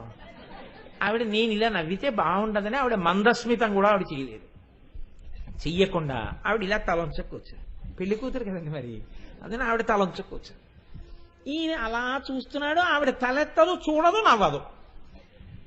తన్ని చూస్తే పోనీ ఇంకా కడుపు ఉండబట్టలేక అనొచ్చు, ఓ నవ్వని. అసలు చూడదే, అలా అందామంటే పోనీ ఏమయ్యా పెళ్ళైపోయే వరకు ఉండొచ్చుగా. పెళ్ళైపోయే వరకు ఉండేంత సంస్కారమే ఉంటే పెళ్లికి ముందే 2 కుర్చీలు వేసుకుని వాళ్ళు పక్కన కూర్చునేవాడివి, నీకే అధికారం ఉంది పార్వతీ పరమేశ్వరుల విషయంలో చెప్పడానికి. కాబట్టి ఇప్పుడు ఆయన ఇంకా ఓ మర్యాద పాటించాడు. అయ్యాక పక్కన వచ్చి కూర్చుని నవ్వమని అడిగాడు. అసలు అవకముందే పక్కన కుర్చీలేసి కూర్చుని మాట్లాడుతూ నవ్వుకుంటూ కూర్చునే వాళ్ళకి పార్వతీ కళ్యాణాన్ని వంకబెట్టే అధికారమా? ఎవడిచ్చాడు అధికారం? కాబట్టి ఇప్పుడు ఆయన ఇలా చూస్తున్నాడు, ఆవిడ చూడదు. చూశాట. ఈయన ఇలా చూస్తుంటే ఒక ఆయన ఎగిరి గంతులేస్తున్నట్ట సభలో సంతోషపడిపోయి. ఆయన గంతులేస్తున్నట్టు ఎవరికీ కనపడదు. ఎవరు? మన్మథుడు. ఎందుకుట? నన్ను కాల్చిన వాడు ఆవిడ నవ్వితే చూడాలని అలా చూస్తున్నాడో చూడండి. అంటే అమ్మవారు మందస్మితం చేస్తే చూడాలని శంకరుడికి ఎప్పుడైతే కోరిక కలిగిందో అప్పుడు దాన్ని సెలబ్రేట్ చేసుకునేవాడు ఉన్నాడు లోకంలో, మన్మథుడు ఉన్నాడు. కాబట్టి అమ్మా అసలు నవ్వని నీ నవ్వు ఒకడికి ఉత్సవాన్ని ఇచ్చింది. ఇది మూకశంకరుల ప్రజ్ఞ. అమ్మ చిరునవ్వు చూస్తూ చెప్పారండి ఆయన ఈ శ్లోకం. నిజంగా తల్లి ఎంత పొంగిపోయి ఉంటుందో ఆయన మనసులో వచ్చిన భావనకి ఆయన ఎంత తరించిపోయారో చూడండి. అమ్మా అసలు నువ్వు నవ్వలేదు, నవ్వాక తరింపజేస్తున్నావని వశిన్యాది దేవతలు అంటున్నారు. నేనంటున్నాను నవ్వకుండా ఒకడిని ఉడికించేస్తున్నావు. ఎవరిని? హాలాహలం తాగినప్పుడు ఇంత ఉడికిపోలేదు, త్రిపురాసురుల్ని చంపినప్పుడు ఇంత ఉడికిపోలేదు, కానీ నువ్వు నవ్వలేదని ఉడికిపోతున్నాడు ఒక ఆయన. ఎవరు? సర్వజ్ఞుడు, ఈశాన సర్వ విద్యానాం ఈశ్వర సర్వభూతానాం బ్రహ్మాధిపతి బ్రహ్మణోధిపతి బ్రహ్మ శివోమి అస్తు సదా శివోం. అలా అనొచ్చా అండి అని మీకు అనుమానం రావచ్చు. ఎంతటి వాడైనా పెళ్లి కొడుకుగా కూర్చున్నప్పుడు అలాంటి తమకం ఉంటేనే అందంగా ఉంటుందేమో అని నేను అనుకుంటున్నాను. కాబట్టి ఇప్పుడు మన్మధుడు గంతులేస్తున్నట్ట సంతోషంతో. ఆయన గంతులేసేస్తున్నాడన్న విషయాన్ని ఈయన చూసేశాడు అనుకోండి, అప్పుడు కొంచెం తేడాగా ఉంటుంది వ్యవహారం. ఆయన అనంగుడు కదా, గొడవ లేదు, అందుకని ఆయన ఈయనకి కనపడ్డాం, ఆయన సంతోషంగా గంతులేసుకుంటున్నాడు. ఇక అసలు మా అమ్మే నవ్వితే ఇది ఆయన సంతోషం. ఈయన అంటున్నారు, అలా నవ్వకుండా ఇలా కూర్చుంటే శంకరుడికి చూడటానికి అలా చికాకు వచ్చేసింది అమ్మ నీ వంక అలా చూస్తున్నప్పుడు. పోనీ ఏంటి అలా కూర్చుంటుంది మూతి బిగించుకుని అని అనుకుంటున్నావా? కామాక్షి ప్రథమాన విభ్రమనిధి కందర్పదర్ప ప్రసూ. కందర్పుడు అంటే మన్మధుడు. మన్మధుడి యొక్క దర్పానికి కారణమైంది నువ్వు నవ్వకపోవడం. ముగ్ధస్తే మృదుహాసయే వగిరిజే మృష్ణాతు మే కిల్బిషం. నువ్వు నవ్వకుండా ఇలా కూర్చుంటే తల ఉంచేసుకుని ఇంకా పొంగిపోతున్నట్టు ఈయన. ఎందుకని? నవ్వకుండా కూర్చుంటేనే ముగ్ధగా ఇంత అందంగా ఉంటే నవ్వితే ఎంత అందంగా ఉంటుందో ఒక్కసారి నవ్వి కూడా కనబడితే బాగుండు అనుకుంటున్నట్టే. అందుకనమ్మా నవ్వక ఉడికించావు, నవ్వక పొంగిపోయేటట్టు చేశావు. ఏమో గొప్పతనం అమ్మా. నవ్వి నీ యొక్క నవ్వుల కాంతులలో ముంచావని వసిన్యాది దేవతలు అంటున్నారు. నేనంటున్నాను, పెళ్లి పీటల మీద కూర్చున్న పరమశివుడికి నువ్వు నవ్వకపోయినా కోపం రాలేదు, నవ్వకుండా కూర్చుంటేనే ముగ్ధ ఇంత అందంగా ఉంది. కనీసం నేను చూస్తున్నాను ఆయన వంక చూద్దాం, నన్ను ఏమైనా అడగాలనుకుంటున్నారా అని కూడా తెలియకుండా ఇంత సిగ్గుతో అందరూ చూస్తున్నారని ఎర్రపడిపోయిన ముఖంతో తల వంచుకున్న పార్వతి ఎంత అందంగా ఉందో అని పొంగిపోయేటట్టుగా పరమశివుడికి కనపడినటువంటి నీ యొక్క లోకోత్తరమైన సౌందర్యం నవ్వకపోయిన ముగ్ధత్వం ఉందే, అది శంకరుడికి ఆనందహేతు అమ్మా. కాబట్టి అది గొప్పతనం. ఇప్పుడు శంకరుడి కోరిక అలా ముగ్ధగా చూస్తూ కూర్చోవడం కాదు, ఒక్కసారి నవ్వించడం. ఎలా నవ్విస్తాడు? చూస్తే కదువు పోనీ నవ్వమని అడగడానికి ఆవిడ చూడదు. చూశాట కాసేపు ఆగితే పోనీ ఏదో ఒకసారి నవ్వాయ్ అనొచ్చు, అలా అనేంత వరకు ఉండలేకపోతున్నాడు. అందుకని ఆఖరికి చూశానట్ట ఏదో పెద్ద పనున్న వాళ్ళ, ఓ తండువా ఇలారా అన్నట్టు. తండువా అంటే ఎవరు? ఆ పేరు అమ్మవారికి బాగా తెలుసు. ఎందుకంటే మీరు చూడండి, లోకంలో ఒక మర్యాద ఉంటుంది. మగ పెళ్లి వారిలో పెళ్లి కొడుక్కి బాగా ఇష్టమైన వాళ్ళు ఎవరో పెళ్లి కూతురు కనుక్కుంటుంది ముందే. నేనేం తప్పు చెప్పట్లేదండి, యథార్థం చెప్తున్నానా. ఆయనకి ఫలానా ఆయనంటే చాలా ఇష్టంట, మంచి స్నేహితుట, అదంటే ఇద్దరూ కలిసి తిరుగుతుంటారట ఎప్పుడును అని పెళ్లి కూతురికి చెప్పారనుకోండి, చెప్తారు తప్పకుండా, వాళ్ళు కూడా కనుక్కుంటారు ఎవరు స్నేహితులు ఆయనకి బాగా ఇష్టం ఎవరు అని. అంటే వాళ్ళందరినీ తరువాతి కాలంలో వీళ్ళు దాటాలి, అందుకని ముందు ఇప్పటి వరకు ప్రీతికి నోచుకున్న వారెవరో కనుక్కుంటారు. కనుక్కుని ఆయన కూడా తమ ముందు తక్కువైపోతాడు, ఆ స్థాయికి వీళ్ళు పెరుగుతారు. అది భార్యాత్వం అంటే. అందుకని కనుక్కుంటారు. కనుక్కుంటే తండు అంటే శివుడికి ఇష్టం అమ్మా. ఎందుకు ఇష్టం తండు అంటే కనుక్కుంది ఆవిడ పెళ్లికి ముందే. ఇది మూకశంకరుల చమత్కారం శ్లోకంలో. ఎందుకు ఇష్టం అని అడిగింది. ఏం లేదమ్మా, నాట్యము అని లోకంలో ఒకటి ఉంది. ఈ నాట్యము 2 రకాలుగా చేస్తారు. ఒకటి నృత్తము, 2 నృత్యము. నృత్తము చేశారనుకోండి, మొత్తం కదలికలన్నీ ఒక సమాహారంగా పూర్తయిపోయిన తర్వాత దానికి ఒక అర్థం ఉంటుంది. నృత్యము చేశారనుకోండి, ప్రతి కదలికకి ఒక అర్థం ఉంటుంది. నృత్యము చెయ్యడం చాలా కష్టం. ఎందుచేతనంటే ప్రతి కదలిక ఒక భంగిమ, ప్రతి భంగిమలో ఒక అర్థం ఉంటుంది. ప్రతి కదలికలో అర్థం ఉండాలి. అర్థం లేని కదలిక ఉండదు, అది నృత్యం. కొన్ని కదలికల యొక్క సమాహారమునకు నృత్తమని పేరు. అలా కొన్ని కదలికలు వచ్చేస్తే వాటికి ఒక అర్థం తెలుస్తుంది, అప్పుడు దాన్ని నృత్తం అంటారు. మళ్ళీ నృత్తము 2 రకాలు. ఒకటి తాండవము అంటారు, రెండవది లాస్యము అంటారు. ఆడవాళ్లు చేస్తే లాస్యం, మగవాళ్లు చేస్తే తాండవం. మగవాళ్లు చేస్తే కాలు తెత్తి తాండవంలో భార్య యొక్క బొట్టు పెట్టుకునే దగ్గర బొటనవేలు కుంకం పాత్రలో పెట్టి తీసి భార్య యొక్క బొట్టు పెట్టుకునే దగ్గర బొట్టు పెడతాడవా. తిరిగి తిరిగి తిరిగి తిరిగి రంగస్థలం మీద సంపత్ కుమార్ గారు చేసేవారు ఆంధ్రజాలర్లో. ఉమా సంపత్ అని ఆయన భార్య వేసేవారు పార్వతీదేవి స్థానాన్ని. పైన తాండవం చేసి చేసి చేసి చేసి అందరూ అలా ఉద్విగ్నమై చూస్తుంటే కాలి బొట్టన వేలు ఠాంగ్ అని కుంకం పాత్రలో ముంచి గభాలన కాలు పైకెత్తి భార్య ఎక్కడ బొట్టు పెట్టుకుంటుందో అక్కడికి వెళ్ళి ఇలా పెట్టి ఆగిపోతుంది కాలు. ఆ కాలు ఇలా దింపేటప్పటికి బొట్టు వస్తుంది. అలాగ చెయ్యగలిగితే తాండవం. తాండవం పురుషులు చేస్తారు, లాస్యం స్త్రీలు చేస్తారు. ఆవిడ తాండవం చేస్తోంది అనకూడదు, ఆయన లాస్యం చేస్తున్నాడు అనకూడదు. ఆడది లాస్యం చేస్తుంది. అందుకే పార్వతీదేవి లాస్యం చేస్తుంది, పరమశివుడు తాండవం చేస్తాడు. పరమశివుడు చేసే తాండవాన్ని లేదా పురుషులు చేసే తాండవాన్ని ఎవరు కనిపెట్టారు? నృత్తశాస్త్రమునందు. అంటే దాన్ని తండువా అనబడేటటువంటి పరమశివుని యొక్క ప్రమథగణాల్లో ఒక ఆయన కనిపెట్టాడు ఆ విధానాన్ని అంతటిని. దీనికి ధిమ్ తకిట ధిమ్ అని మొదలవుతుంది. అందుకే ధిమి ధిమి ధిమి ధిమి ధిమి ధిమి ధనులా అంటుంటారు. ఆ తాండవంలో అంత శబ్దం అలా ఉంటుంది. తకిట తకిట తక తకిట తకిట తకిట అన్నది లాస్యంలో ఉంటుంది. కాబట్టి చూడండి, ఈ ధిమ్ ధిమ్ ధిమ్ ధిమ్ ధనులు, ఝం ఝం ఝం ఝం ధనులు, ఇవన్నీ తాండవంలో వచ్చేటటువంటివి. మీరు ఎప్పుడైనా సరే మళ్ళీ ఇవన్నీ ఎందుకు కానండి, ఇప్పుడు మళ్ళీ అదంతా ఆ శాస్త్రం అంతా ఇప్పుడు నేను చెప్పడం ఒక అనవసరపు ప్రక్రియ. నేను ఏది చెప్పాలో చెప్తే చాలు. తండువా అనబడేటటువంటి ఒక ప్రమథగణంలో ఉన్న ఆయన దీనికి రూపకల్పన చేశాడు. ఇదే చాలా కష్టం అండి.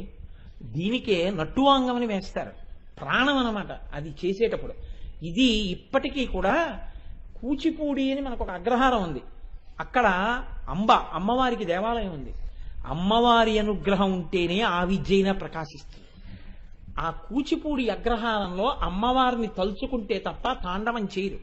ఇప్పటికీ నాట్య కార్యక్రమం మొదలవుతోంది అనుకోండి, అంబా పారాకు దేవీ పారాకు అని, జగమేలు మముగన్న తల్లి పారాకు అని, పరాకు అంటే జాగ్రత్తగా చూడు జాగ్రత్తగా చూడు జాగ్రత్తగా చూడని. అది అయిపోయిన తర్వాత నటరాజుకి నాట్యం ఇవ్వగానే ఇంకా మొదలు పెట్టే ముందు తకిట తకిట తకిట తకిట తకిట తకిట అని మొదలు పెడతాడు నట్టువాంగమైన. అక్కడ మొదలవుతుంది నాట్యం. అలాగే ధిమ్ ధిమ్ ధిమ్ ధిమ్ ధిమ్ ధిమ్ ధిమ్ ధిమ్ అంటూ మొదలెట్టారనుకోండి, తాండవం మొదలవుతుంది. దాన్ని బట్టి ఓహో నృత్తము జరుగుతోందా, నృత్యము జరుగుతోందా, తాండవం జరుగుతోందా, లాస్యం జరుగుతోందా మీరు తెలుసుకుంటారన్నమాట కీర్తనకి. ఇందులో ఈ తాండవాన్ని రూపకల్పన చేసినటువంటి మహానుభావుడు తండువ. తాండవం శివుడు చేస్తాడు కాబట్టి ఆ తండువ అంటే శివుడికి ఇష్టమని ఆవిడికి తెలుసు. ఇప్పుడు తండువా అన్నాడు అనుకోండి శివుడు, అబ్బో ఈయనకి ఇష్టమైన వాడిని పిలుస్తున్నాడు, ఈయన కానీ తెచ్చి తాండవం చేస్తాడా ఏమిటి ఇప్పుడు పెళ్లిపీటల మీద అని అమ్మవారు తలెత్తుతుంది తప్పకుండా. అందుకని లేకపోతే ఆయన్ని చేయమంటాడా? ఈయన చేసే తాండవమే లోకంలో ఇంత గొప్పదైతే శివతాండవమని, ఈ శివతాండవాన్ని రూపకల్పన చేసిన తండువ ఎంత గొప్పవాడు. ఇప్పుడు పిలిచిన తర్వాత పెళ్లి మంటపంలో ఊరుకుంటాడేంటి? ఆయన ఏమైనా ధిమ్ తకిట ధిమ్ అని మొదలు పెడతాడా? ఏం చేస్తాడు చూడాలనుకుంది అమ్మవారు. అందుకని గబుక్కుని ఇలా తలపైకెత్తింది. తలపైకెట్టేటప్పటికీ పరమశివుడు అన్నాడు అనేటప్పటికీ అంత తాండవాన్ని రూపకల్పన చేసిన వాడు చాలా బాగా ఆడడం మానేసి, నృత్యం చేయడం మానేసి పిచ్చి గంతులు వేశాడు. వేస్తే ఆ పిచ్చి గంతులు చూసేటప్పటికీ ఇంత పెళ్లి కూతురు నవ్విందిట. నవ్వేటప్పటికీ శివుడు పొంగిపోయాడు.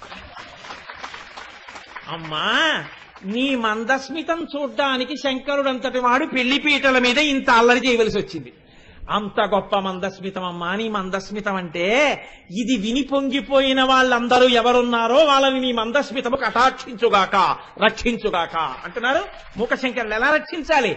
ఇప్పటి వరకు ఎప్పుడు ఏదో బాధలో చీకట్లో ఉన్న మేము ఈ సంఘటన వింటున్నప్పుడు ఆనందంతో సంతోషం విని ఒక్కసారి నవ్వేసేటప్పటికీ మేమందరం కూడా తేలిక పడిపోయినట్టు అజ్ఞానపు చీకట్లలోంచి వెలుతురనే జ్ఞానంలోకి తమసోమా జ్యోతిర్గమయాయై మమ్మల్ని పైకెత్తే తల్లి ఈ మందస్మితమ మమ్ము కృప చేయుగాక అంటున్నారు మూకశంకరులు. కాబట్టి చూడండి, కామాక్షి ప్రథమాన విభ్రమ నిధి కందర్పదర్ప ప్రసూ ముగ్ధస్తే మృదుహాసయే బగిరిజే ముష్ణాతు మే కిల్బిషం యం ద్రష్టుం విహితే కరగ్రహవు మే శంభుస్త్రపామీలితం స్మేరం కారయతి స్మతాండవ వినోదాహిండినా తండువా అంటారు.